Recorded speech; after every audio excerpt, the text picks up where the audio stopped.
და გამოშვების ბოლოს 16 თებერვალი წიგნის საჯაროდ კითხვის მსოფლიო დღე. ამ დღეს მსოფლიოში წიგნებს ხმამაღლა და თქვენთვის კითხულობენ. ინტელექტუალურ აქციას წელს 50 ქართველი მწერალი და პოეტით შეუერთდება.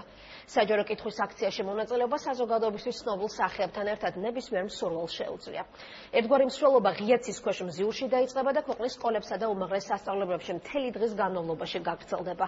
ორიგინალური აქციის ბოლოს ტრადიციულად წიგნის განსაკუთრებული ქომაგი გამოვლინდება. მის მთისაძირსა წყალიდის, არად სანდომი ხიდისა, ორგნითვე. ვეფხისტყაოსანს ღია ცის ქვეშ ახალმზიურში მწერალი და გამომცემელი ზვიად კვარაცხელია წიგნის საჯარო კითხვის მსოფლიო დღეს წაიკითხავს და აქციაში შოთა რუსთაველის პოემის მისთვის საყვარელი ფრაგმენტით ავთანდილისაგან წასვლა ტარიელის საძებრად ჩაერთვება. ეს დღე ძალიან მნიშვნელოვანი დღეა. კიდევ ერთი გამორჩეული დღეა წიგნის პოპულარიზაციისთვის, წიგნის კითხვის პოპულარიზაციისთვის. რაც შეეხება ვეფხისტყაოსნის კითხვას ზოგადად ლადო ასათიანს აქვს ძალიან საინტერესო ჩანაწერი თავის დღიურებში, რომ ვეფხისტყაოსანს უნდა ვკითხულობდეთ დილას და საღამოს, როგორც ბერები კითხულობენ ლოცვას.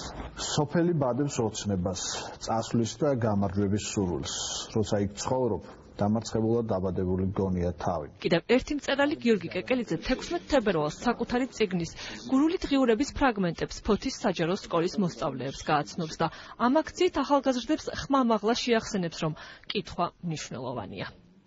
ზოგადად ლიტერატურა თავიდან იყო ცხადია, ზეპირი მეტყველების კულტურის ნაწილი, ასე იბადებოდა მხატვრული წიგნები. ძალიან კარგია, რომ თუნდაც სიმბოლური აზრით ადამიანი ერთხელ მაინც წელიწადში მიუბრუნდება ამ საქმეს და სხვას შეახსენებს ხმამაღლა წიგნის მნიშვნელობას. 2017 წელს წიგნის საჯაროდ კითხვის მსოფლიო დღეს საქართველოს 50-მდე მწერალი უერთდება. ქართველი მწერლები, პოეტები, მთარგმნელები და საზოგადოებისათვის ცნობილი სახეები მხოლოდ ერთი დღით საბავშვო ბაღების, სკოლების, უნივერსიტეტების, ბიბლიოთეკებისა და წიგნის მაღაზიების სტუმრები იქნებიან. არჩევანი თავისუფალია. ამ დღეს კითხულობ, რაც ყველაზე მეტად გიყვარს. მთავარია ხმამაღლა და რა თქმა უნდა საჯაროდ. დღე დაიწყება სწორედ აქ ახალმზიურში, სადაც მწერლები და ასევე ჩვეულებრივი ადამიანები, ვისაც სურვილი ექნება რომ მოვიდეს, შეძლებენ რომ საჯაროდ ხმამაღლა წაიკითხონ ჩვენი უკვდავი პოემა ვეფხისტყაოსანი და მხოლოდ ამის შემდეგ უკვე გავაგრძელებთ მსვლელობას, ეგრეთ წოდებულ მსვლელობას სკოლებისკენ. ინტელექტუალური აქცია წლების წინ საზღვრებს გარეთ მოიფიქრეს. წიგნის საჯაროდ კითხვის აქციას მრავალწლიანი ტრადიცია აქვს და მასში ყოველ წელს 100 მეტი ქვეყანა და 30 მილიონზე მეტი მკითხველი მონაწილეობს. საჯარო კითხვასა და წიგნის პოპულარიზაციის აქციას საქართველო მეორედ უერთდება.